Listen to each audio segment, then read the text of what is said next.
Hi, hello, good morning. Welcome back to my channel Suksha Vlogs. Welcome back to one more vlog, friends. Welcome back to one more day vlog. ಇದು day ಪೂರ್ತಿ ಒಂದು ಚಿಕ್ಕದಾಗಿ ಒಂದು ಸ್ವಲ್ಪ clip ತೆಗೆದುಬಿಟ್ಟು ನಾನು add ಮಾಡಿದ್ದೀನಿ. I think ಈ ವಿಡಿಯೋ ನಿಮ್ಗೆ ಇಷ್ಟ ಆಗುತ್ತೆ ಅಂದ್ಕೊಳ್ತೀನಿ. ಇಷ್ಟ ಆದರೆ ಪ್ಲೀಸ್ ಒಂದು ಲೈಕ್ ಮಾಡಿ, ಹಾಗೆ ನಿಮ್ಮ ಫ್ಯಾಮಿಲಿ ಫ್ರೆಂಡ್ಸಿಗೆ ಶೇರ್ ಮಾಡಿ ಅಂತ ಹೇಳ್ತಾ, ಇನ್ನೂ ಯಾರಾದರೂ ಸಬ್ಸ್ಕ್ರೈಬ್ ಮಾಡ್ಕೊಳ್ದೆ ವಿಡಿಯೋ ನೋಡ್ತಾಯಿದ್ರೆ ಪ್ಲೀಸ್ ಸಬ್ಸ್ಕ್ರೈಬ್ ಮಾಡ್ಕೊಂಡು ವಿಡಿಯೋ ನೋಡಿ.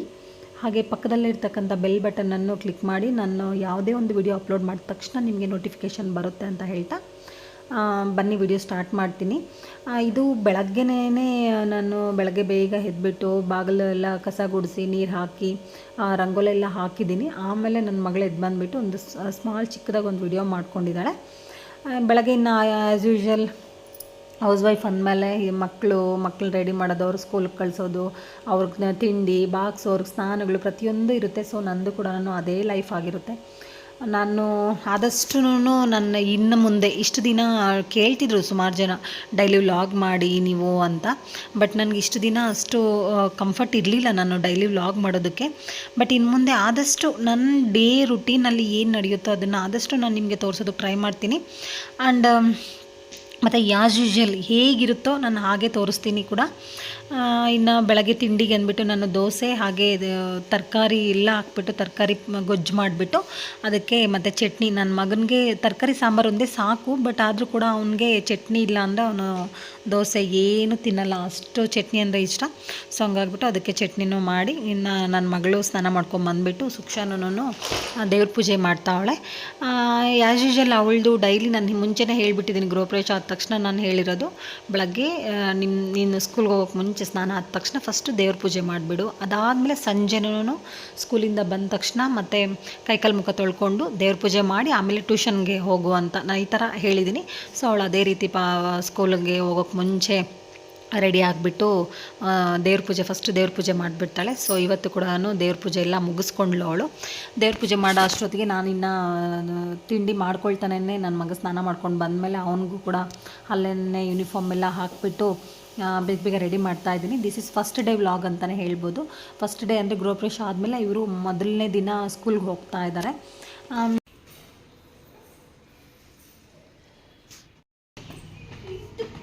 ಹಂಗಾರ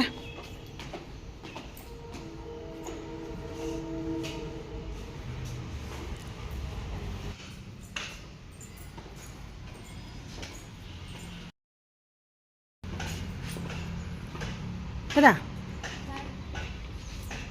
కారిడా ఉందా?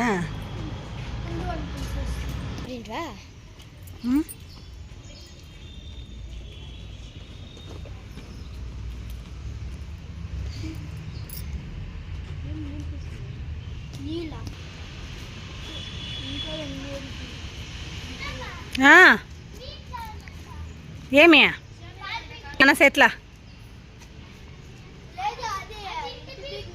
అవునా?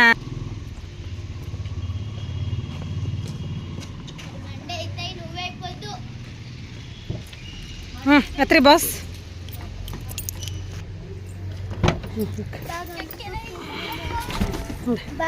ಬಾಯ್ ಬಂಗಾರಿ, ಬಾಯ್ ಶಮಂತ್, ಸೇ ಬಾಯ್, ಬಾಯ್ ಸುಕ್ಷ, ಬಾಯ್. ಎಸ್ ನಡೋರು ಇನ್ನು ಮಕ್ಕಳನ್ನ ಸ್ಕೂಲ್ಗೆ ಕಳಿಸಿ ಬಂದ ತಕ್ಷಣ ನಾನು ಫಸ್ಟು ಬೇಗ ಸ್ನಾನ ಮಾಡ್ಕೊಂಬಿಟ್ಟೆ. ಅಷ್ಟೊತ್ತಿಗೆ ನಮ್ಮ ಮನೆಯವರು ಅಂದರೆ ನಾನು ಆವಾಗಲೇ ಪೂಜೆಯಲ್ಲಿ ಹೇಳಿದ್ದೆ ಲಾಸ್ಟ್ ವ್ಲಾಗಲ್ಲಿ, ಒಂದು ಅಂದರೆ ಪೂಜೆ ಎಲ್ಲ ಏನು ತೆಗ್ದಿದ್ವಲ್ವ, ಸೊ ಅದರಲ್ಲಿ ಕುಂಬಳಕಾಯಿ ಇರುತ್ತಲ್ವ, ಆ ಕುಂಬಳಕಾಯಿನ ನಮಗೆ ಪುರೋಹಿತರು ಹೇಳಿದ್ದು ಈ ಥರ ನಿಮಗೆ ಯಾರಾದರೂ ಜನ ಬರೋಷ್ಟೊತ್ತಿಗೆ ಮನೆಗೆ ಫಸ್ಟ್ ಯಾವ ಪ್ಲೇಸ್ ಕಾಣುತ್ತೋ ಅದನ್ನು ಅಲ್ಲಿ ಕುಂಬಳಕಾಯಿ ಕಟ್ಟಿ ಅಂತ ಹೇಳಿದರು.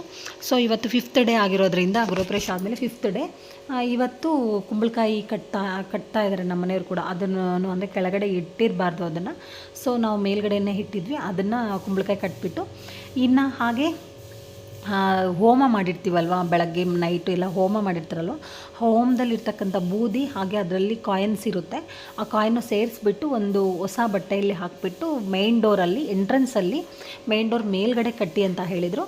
ಸೊ ಅದನ್ನು ಕೂಡ ನಾನು ಇನ್ನು ಹೊಸ ಬಟ್ಟೆ ಒಂದು ಸ್ವಲ್ಪ ಕಟ್ ಮಾಡಿಕೊಂಡು ಅದರಲ್ಲಿ ಬೂದಿ ಹಾಗೆ ಅದರಲ್ಲೆಲ್ಲ ಜಲ್ಡಿ ಮಾಡಿ ಅಂತ ಹೇಳಿದರು.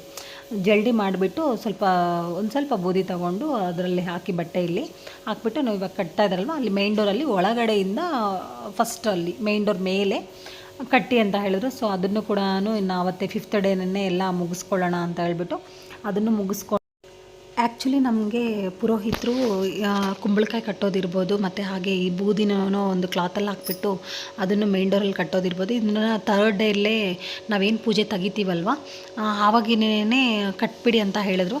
ಬಟ್ ನಮ್ಮ ಸಮ್ ಪ್ರಾಬ್ಲಮ್ಸಿಂದ ಅದನ್ನು ಅವತ್ತು ಕಟ್ಟೋಕ್ಕಾಗಿರಲಿಲ್ಲ.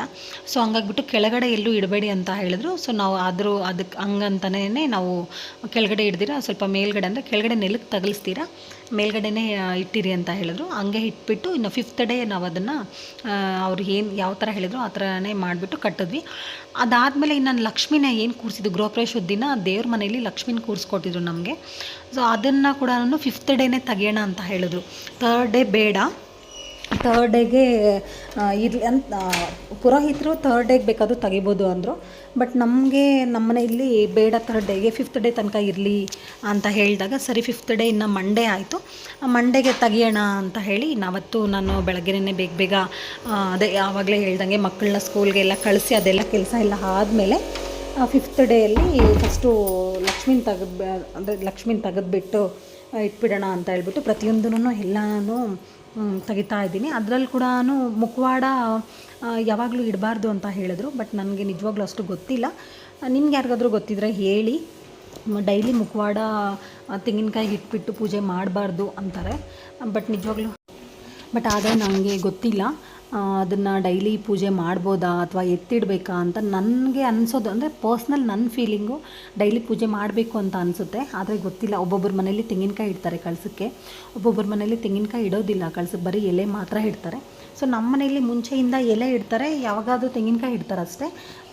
ಸೊ ಹಂಗಾಗಿ ಮುಖವಾಡ ಇಡಲ್ವಾ ಅದು ಗೊತ್ತಿಲ್ಲ. ನಮ್ಮ ಹಳೆ ಮನೇಲಿ ಕೂಡ ನಮ್ಮ ಅತ್ತೆ ಏನು ವರಲಕ್ಷ್ಮಿ ಹಬ್ಬದ ದಿನ ಮಾತ್ರ ಮುಖವಾಡ ಇಟ್ಬಿಟ್ಟು ಇನ್ನು ಬೇರೆ ದಿನ ಎಲ್ಲ ಎತ್ತಿಟ್ಬಿಡ್ತಿದ್ರು. ಏನು ನನ್ನ ರೀಸನ್ ನನಗನ್ಸೋ ಮಟ್ಟಿಗೆ ತೆಂಗಿನಕಾಯಿ ಇಡ್ತಿರ್ಲಿಲ್ಲ ನಾವು ಕಳಸಕ್ಕೆ. ಸೊ ಹಂಗಾಗ್ಬಿಟ್ಟು ಮುಖವಾಡ ಇಡ್ತಿರ್ಲಿಲ್ವಾ ಅನ್ನೋದು ನನಗೆ ರೀಸನ್ ಗೊತ್ತಿಲ್ಲ. ಬಟ್ ಇವಾಗೂ ನಾನು ಸದ್ಯಕ್ಕೆ ಮುಖವಾಡ ಇಟ್ಬಿಟ್ಟು ಪೂಜೆ ಮಾಡಲ್ಲ. ಹಾಗಾಗ್ಬಿಟ್ಟು ಎಲ್ಲ ತೆಗ್ದಿಡ್ತಾ ಇದ್ದೀನಿ. ಇನ್ನು ಬೆಳ್ಳಿ ಐಟಮ್ ಏನೇನಿದೆ ಅದನ್ನೆಲ್ಲ ಒಂದು ಕ್ಲಾತಲ್ಲಿ ಕ್ಲೀನ್ ಮಾಡಿಬಿಟ್ಟು ಎತ್ತಿಟ್ಬಿಡೋಣ. ಹಾಗೇನೇ ಲಕ್ಷ್ಮಿನೂ ಕೂಡ ತೆಗೆದು ಅಂದರೆ ಮುಖವಾಡ ಕೂಡ ತೆಗೆದೆತ್ತಿಟ್ಬಿಡೋಣ ಅಂತ ಹೇಳ್ಬಿಟ್ಟು ಎಲ್ಲ ಒಂದೊಂದೇನೇ ತೆಗಿತಾ ಇದ್ದೀನಿ. ಇನ್ನು ಗೃಹಪ್ರವೇಶಕ್ಕೆ ನಿಜವಾಗ್ಲೂ ಯಾರ್ಯಾರು ಬಂದಿದ್ರಿ, ಯಾರ್ಯಾರು ನಮ್ಮನ್ನು ಬ್ಲೆಸ್ ಮಾಡಿದ್ರಿ. ಇನ್ನೂ ನಾನು ಕರೆದಿರ್ತಕ್ಕಂಥವ್ರು ಸುಮಾರು ಜನ ಬಂದಿಲ್ಲ. ಫ್ರೆಂಡ್ಸ್ ಆಗಿರ್ಬೋದು, ಫ್ಯಾಮಿಲಿ ಮೆಂಬರ್ಸ್ ಆಗಿರ್ಬೋದು, ಸುಮಾರು ಜನ ಬರಬೇಕಿತ್ತು. ಬಟ್ ಅವರು ಪರ್ಸ್ನಲ್ ಪ್ರಾಬ್ಲಮ್ಸ್ ಏನೇನಿರುತ್ತೋ ನಾವು ಹೇಳೋಕ್ಕಾಗಲ್ಲ. ಸೊ ಬಂದಿಲ್ಲ. ಆದರೂ ಕೂಡ ಪ್ರತಿಯೊಬ್ಬರಿಗೂ ನನಗೆ ಯೂಟ್ಯೂಬ್ ಮುಖಾಂತರ ಎಷ್ಟೋ ಜನ ಬ್ಲೆಸ್ ಮಾಡಿದ್ದೀರಾ. ಖಂಡಿತ ಅದರ ಯೂಟ್ಯೂಬಲ್ಲಿ ವಿಡಿಯೋಸ್ ನೋಡಿಬಿಟ್ಟು ನನಗೆ ಮೆಸೇಜ್ ಮಾಡಿದ್ದೀರಾ, ಕಾಮೆಂಟ್ ಮಾಡಿದ್ದೀರಾ, ಮನೆ ಚೆನ್ನಾಗಿದೆ ಅಂತ, ಕಂಗ್ರ್ಯಾಚುಲೇಷನ್ಸ್ ಅಂತ. ನಿಜವಾಗ್ಲೂ ಅದಕ್ಕೆಲ್ಲ ನಾನು ಖಂಡಿತ ತುಂಬ ಥ್ಯಾಂಕ್ಸ್ ಅಂತ ಹೇಳ್ತೀನಿ. ಮತ್ತು ಯಾವಾಗಲೂ ನಿಮ್ಮ ಬ್ಲೆಸ್ಸಿಂಗ್ಸ್ ನಮಗಿರಲಿ ಅಂತ. ಹಾಗೆ ಇನ್ನು ಯಾರನ್ನಾದರೂ ಇನ್ ಕೇಸ್ ನಾನು ಗೃಹಪ್ರವೇಶಕ್ಕೆ ಇನ್ವೈಟ್ ಮಾಡೋದು ಮರ್ತಿದ್ರೆ ಪ್ಲೀಸ್ ದಯವಿಟ್ಟು ಕ್ಷಮಿಸಿ. ಬಿಕಾಸ್ ನಮಗೆ ಅಷ್ಟು ಟೈಮ್ ಇರಲಿಲ್ಲ. ಬೇಗ ಗೃಹಪ್ರವೇಶಕ್ಕೆ ಡೇಟ್ನ ಫಿಕ್ಸ್ ಮಾಡಿದ್ರು. ನಾವು ಅಂದ್ಕೊಂಡಿದ್ದೆ ಬೇರೆ. ಬಟ್ ಗೃಹಪ್ರವೇಶದ ಡೇಟ್ ಫಿಕ್ಸ್ ಮಾಡೋದ್ರಲ್ಲಿ ಮಾತ್ರ ಸ್ವಲ್ಪ ಬೇಗನೆ ನಾವು ಕೆಲಸಗಳೆಲ್ಲ ಮಾಡ್ಕೋಬೇಕಾಗಿ ಬಂತು. ಏನೋ ಸಮ್ ಪ್ರಾಬ್ಲಮ್ ಆಗಿಬಿಟ್ಟು ಒಂದು ಸ್ವಲ್ಪ ದಿನ ಕೆಲಸಗಳೇನು ಮಾಡಬಾರ್ದು ಅಂತ ಹೇಳಿದ್ರು. ಅದಾದಮೇಲೆ ನಮಗೆ ಜಸ್ಟ್ ಒಂದು 10 to 12 ಡೇಸ್ ಏನೋ ಇತ್ತು ಅಷ್ಟೇ ಗೃಹಪ್ರವೇಶ. ಪ್ರತಿಯೊಂದು ತಯಾರಿನೂ ಅದರಲ್ಲೇ ಮಾಡಬೇಕಾಗಿತ್ತು. ಕಾರ್ಡ್ಸ್ ಪ್ರಿಂಟ್ ಮಾಡೋದಿರ್ಬೋದು, ಅದನ್ನು ಡಿಸ್ಟ್ರಿಬ್ಯೂಟ್ ಮಾಡೋದಿರ್ಬೋದು, ನಮ್ಮ ಬಟ್ಟೆ ಶಾಪಿಂಗ್ ಇರ್ಬೋದು, ಅದನ್ನು ಸ್ಟಿಚ್ ಮಾಡೋದು, ಮಕ್ಕಳದು ಎಲ್ಲ ಮನೆಗೆ ಬೇಕಾಗಿರ್ತಕ್ಕಂಥವು ಪ್ರತಿಯೊಂದೂ ನಾವು ಸ್ವಲ್ಪ ಒಂದು 10 to 12 ಡೇಸಲ್ಲೇ ನಾವೆಲ್ಲ ತೊಗೋಬೇಕಾಗಿ ಬಂತು. ಹಾಗಾಗಿ ಮೇ ಬಿ ಯಾರನ್ನಾದರೂ ಮರ್ತಿದ್ರೆ ದಯವಿಟ್ಟು ಕ್ಷಮಿಸಿ. ಪರವಾಗಿಲ್ಲ. ಅಂದರೆ ನಿಮಗೂ ಮೇ ಬಿ ಗೊತ್ತಿರುತ್ತೆ, ಏನಾದರೂ ಫಂಕ್ಷನ್ ಮಾಡಿದರೆ ಖಂಡಿತ ಎಷ್ಟು ಟೆನ್ಷನ್ ಇರುತ್ತೆ ಅಂತ ಗೊತ್ತಿರುತ್ತೆ. ಆ ಟೆನ್ಷನಲ್ಲಿ ಮೇ ಬಿ ನಾನು ಮರ್ತಿರ್ತೀನಿ.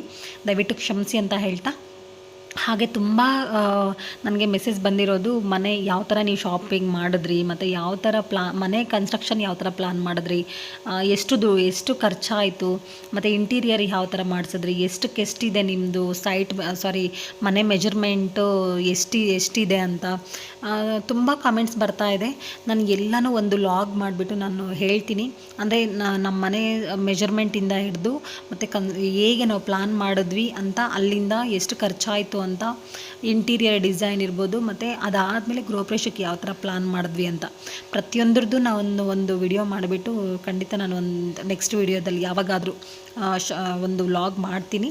ಹಾಗೆ ಇನ್ನೊಂದು ಕಾಮೆಂಟ್ ಏನು ಅಂತ ಅಂದರೆ ನಿಮಗೆ ಏನೇನು ಗಿಫ್ಟ್ ಬಂತು ಅಂತ ಕೂಡ ಕೇಳಿದ್ದೀರಾ. ನಾನು ಅದನ್ನು ತೋರ್ಸೋದು ಬೇಡ ಅಂದ್ಕೊಂಡಿದ್ದೆ. ನಿಜವಾಗ್ಲೂ ಗಿಫ್ಟ್ಸ್ ಎಲ್ಲ ತೋರ್ಸೋದು ನನಗೆ ಏನೋ ತೋರಿಸ್ಬೋದೋ ಇಲ್ವೋ ಗೊತ್ತಿರಲಿಲ್ಲ. ಸೊ ತೋರ್ಸೋದು ಬೇಡ ಬಿಡೋ ಅಂದ್ಕೊಂಡಿದ್ದೆ. ಬಟ್ ಕೇಳ್ತಾ ಇದ್ದೀರಾ, ಮೆಸೇಜಲ್ಲೆಲ್ಲ ಕೇಳ್ತಾ ಇದ್ದೀರಾ, ಕಾಲ್ ಮಾಡಿ ಏನೇನು ಗಿಫ್ಟ್ ಬಂತು ಅಂದ್ಬಿಟ್ಟು ಒಂದು ವಿಡಿಯೋ ಮಾಡಿ ಹಾಕಿ ಅಂತ ಕೇಳ್ತಾ ಇದ್ದೀರಾ. ಫ್ರೆಂಡ್ ಸರ್ಕಲಲ್ಲಿರ್ಬೋದು, ಹಾಗೆ ನನ್ನ ಯೂಟ್ಯೂಬ್ ಫ್ಯಾಮಿಲಿಯಲ್ಲಿರ್ಬೋದು ಕೇಳ್ತಾ ಇದ್ದೀರಾ. ಸೊ ಅದನ್ನು ಇಲ್ವಾ ನನಗೆ ಗೊತ್ತಿಲ್ಲ. ಬಟ್ ನಾನು ಪರ್ಸ್ನಲ್ ನಾನು ಅಂದ್ಕೊಂಡಿದ್ದು ಮಾತ್ರ ಮಾಡೋದು ಬೇಡ ಅಂತಲೇ. ಬಟ್ ಅದನ್ನು ಮಾಡಿ ಅಂತ ಅಂದರೆ ಖಂಡಿತ ನಾನು ಅದನ್ನು ನಮ್ಮ ಮನೆಯವ್ರನ್ನ ಒಂದ್ಸರಿ ಕೇಳಿಬಿಟ್ಟು ನಾನು ಇನ್ನೊಂದು ಏನೇ ಒಂದು ವಿಡಿಯೋಸು ಯಾವ ಥರ ಯಾವುದೇ ಒಂದು ಅಪ್ಲೋಡ್ ಮಾಡಬೇಕಂದ್ರೂ ಕೂಡ ಅವ್ರ ಸಜೆಷನ್ ತೊಗೊಳ್ತೀನಿ. ಅಂದರೆ ನನಗೆ ಅಷ್ಟು ಗೊತ್ತಿರಲ್ಲ ಒಂದೊಂದರಲ್ಲಿ ಯಾವ ಥರ ಅಪ್ಲೋಡ್ ಮಾಡ್ಬೋದು, ಅಥವಾ ಇದು ಅಪ್ಲೋಡ್ ಮಾಡೋರು ಏನಾದರೂ ಮಿಸ್ಟೇಕ್ ಅನ್ನೋದು ನನಗೆ ಗೊತ್ತಿರಲ್ಲ. ಸೊ ಹಂಗಾಗ್ಬಿಟ್ಟು ಅವ್ರ ಸಜೆಷನ್ ನಾನು ಖಂಡಿತ ಕೇಳ್ತೀನಿ. ಸೊ ಇದನ್ನು ಕೂಡ ನಾನು ಒನ್ಸ್ ನಾನು ಕೇಳಿಬಿಟ್ಟು ಅಪ್ಲೋಡ್ ಮಾಡಿ ಅದನ್ನೆಲ್ಲ ಪರವಾಗಿಲ್ಲ ಮಾಡು ಅಂತ ಅಂದರೆ ನಾನು ಏನೇನು ಗಿಫ್ಟ್ ಬಂದಿದೆ ಅನ್ನೋದನ್ನು ನಾನು ತೋರಿಸ್ತೀನಿ. ಇಲ್ಲ ಅಂತ ಅಂದರೆ ಯಾವಾಗಾದರೂ ಅವಾಗ ಒಂದೊಂದು ವಿಡಿಯೋದಲ್ಲಿ ನಾನು ಹೇಳೋಕ್ಕೆ ಇಷ್ಟಪಡ್ತೀನಿ, ಹೇಳ್ತೀನಿ ಅಂತ ಹೇಳ್ತಾ, ಇನ್ನು ಅದೇ ಲಕ್ಷ್ಮಿನೆಲ್ಲ ತೆಗ್ದಾದ್ಮೇಲೆ ನಾವು ಇವತ್ತಿಂದ ಕಳಸ ಅಂದರೆ ಡೈಲಿ ಕಳಸ ಏನು ಇಡ್ತೀವಿ ನಾವು ಮನೆಯಲ್ಲಿ ಪೂಜೆ ಮಾಡಿಬಿಟ್ಟು ಅದನ್ನು ಇವತ್ತಿಂದ ಇಡಬೇಕಾಗಿತ್ತಲ್ಲ. ಇಷ್ಟು ದಿನ ಲಕ್ಷ್ಮಿ ಕಳಸ ಇತ್ತು. ಸೊ ಇನ್ನು ಮುಂದೆ ಮನೆಯಲ್ಲಿ ನಾವು ಯಾವ ಥರ ಕಳಸ ಇಡ್ತೀವಿ, ನಮ್ಮ ವಾಡಿಕೆ ಯಾವ ಥರ ಇರುತ್ತೋ ಸೊ ಅದೇ ರೀತಿ ಪೂಜೆ ಮಾಡಬೇಕಾಗಿರೋದ್ರಿಂದ ನಾನು ಇನ್ನು ಕಳಸನ ಇವತ್ತಿಂದ ಪೂಜೆಗೆಲ್ಲ ಕಳಸ ಇಟ್ಬಿಟ್ಟು ಪೂಜೆಗೆ ರೆಡಿ ಮಾಡ್ಕೊಳ್ತಾ ಇದ್ದೀನಿ.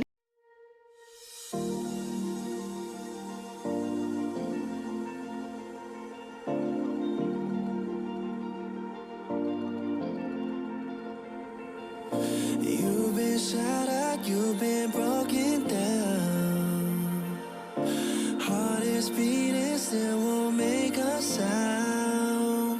It feels like an angel straight from heaven, just like my lucky number 7.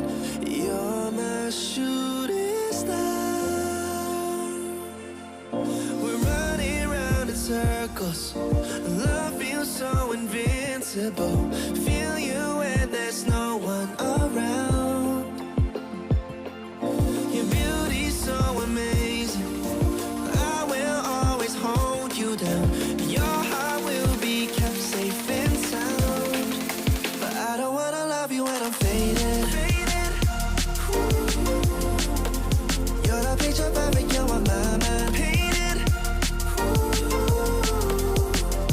And I don't wanna lose what we've got tonight, baby, 'cause your love's like a dynamite. I don't wanna love you when I'm faded. I can feel your heartbeat to save it, 'cause your love's underrated. 'Cause your love's underrated. ಇನ್ನು ದೇವ್ರ ಪೂಜೆ ಎಲ್ಲ ಮುಗಿಸ್ಕೊಂಡು ಹಾಗೇನೇ ಅಷ್ಟೊತ್ತಿಗೆ ಮಧ್ಯಾಹ್ನ ಆಯಿತು. ಆವಾಗ ಬೇಗ ಅಡುಗೆ ಮಾಡಿ ನಮ್ಮ ಮನೆಯವರು ಅವಾಗ್ಲೂ ಅಡುಗೆ ಏನು ಮಾಡೋದು ಬೇಡ, ಇನ್ನು ಲೇಟ್ ಆಗುತ್ತೆ, ನಾವು ಹೊರಗಡೆ ಹೋಗಿ ಬರೋಷ್ಟೊತ್ತಿಗೆ ಲೇಟ್ ಆಗುತ್ತೆ, ಮಕ್ಕಳು ಬರೋಷ್ಟೊತ್ತಿಗೆ ಬರೋಕ್ಕಾಗಲ್ಲ. ಸೊ ಹಂಗಾಗ್ಬಿಟ್ಟು ನಾವು ಆಚೆ ಕಡೆನೇ ಊಟ ಮಾಡೋಣ ಅಂದರು. ಇಲ್ಲ ಪರವಾಗಿಲ್ಲ, ಬೇಗ ನಾನು ಅಡುಗೆ ಮಾಡ್ತೀನಿ ಅಂದ್ಬಿಟ್ಟು ಬೇಗ ಅಡುಗೆ ಮಾಡಿ ಊಟ ಮಾಡಿಕೊಂಡು ಮಕ್ಕಳು 4 ಗಂಟೆಗೆ ಬರೋಷ್ಟೊತ್ತಿಗೆ ನಾವು ರಿಟರ್ನ್ ಬರಬೇಕು, ಅವ್ರನ್ನ ಕರ್ಕೊಂಡು ಬರಬೇಕು ಮತ್ತು ಅಂತ ಹೇಳ್ಬಿಟ್ಟು ಬೇಗ ಊಟ ಮಾಡಿಕೊಂಡು ನಾವು ಹೊರಟ್ವಿ. ಮೆಟ್ರೋಗೆ ಹೋದ್ವಿ ನಾವು. ಅಂದರೆ ತುಂಬ ಡೈಲಿಗೆ ನಮಗೆ ತುಂಬ ಎಸೆನ್ಷಿಯಲ್ ಆಗಿರ್ತಕ್ಕಂಥ ಸ್ವಲ್ಪ ಐಟಮ್ ಎಲ್ಲ ಬೇಕಾಗಿತ್ತು. ಹಾಗಾಗ್ಬಿಟ್ಟು ಫಸ್ಟು ಡಿಮಾರ್ಟ್ಗೆ ಹೋಗೋಣ ಅಂತ ಪ್ಲ್ಯಾನ್ ಮಾಡಿದ್ವಿ. ಆಮೇಲೆ ನಮ್ಮ ಮನೆಯವರು ಇಲ್ಲ ಮೆಟ್ರೋದಲ್ಲಿ ಒಂದು ಸರಿ ನೋಡೋಣ, ಮುಂಚೆ ಹೋಗಿದ್ವಿ ಮೆಟ್ರೋಗೆ, ಬಟ್ ಇದೆಲ್ಲ ಸ್ವಲ್ಪ ಆಲ್ಟ್ರೇಷನ್ ಎಲ್ಲ ಆದಮೇಲೆ ನಾವು ಹೋಗಿರಲಿಲ್ಲ. ಅಂದರೆ ಇದೆಲ್ಲ ಚೇಂಜಸ್ ಎಲ್ಲ ಮಾಡಿದ್ದಾರೆ ತುಂಬ, ಅದಾದಮೇಲೆ ನಾವು ಹೋಗಿರಲಿಲ್ಲ.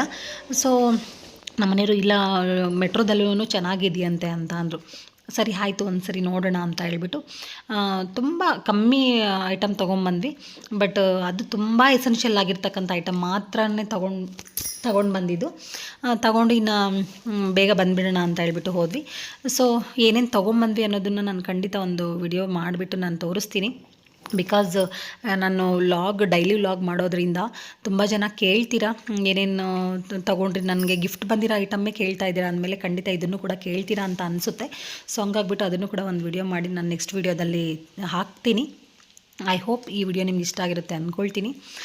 ಮತ್ತು ಹಾಗೆ ಇನ್ನೂ ಯಾರಾದರೂ ಸಬ್ಸ್ಕ್ರೈಬ್ ಮಾಡ್ಕೊಳ್ದೆ ವಿಡಿಯೋ ನೋಡ್ತಾ ಇದ್ದರೆ ಪ್ಲೀಸ್ ಸಬ್ಸ್ಕ್ರೈಬ್ ಮಾಡ್ಕೊಂಡು ವಿಡಿಯೋ ನೋಡಿ.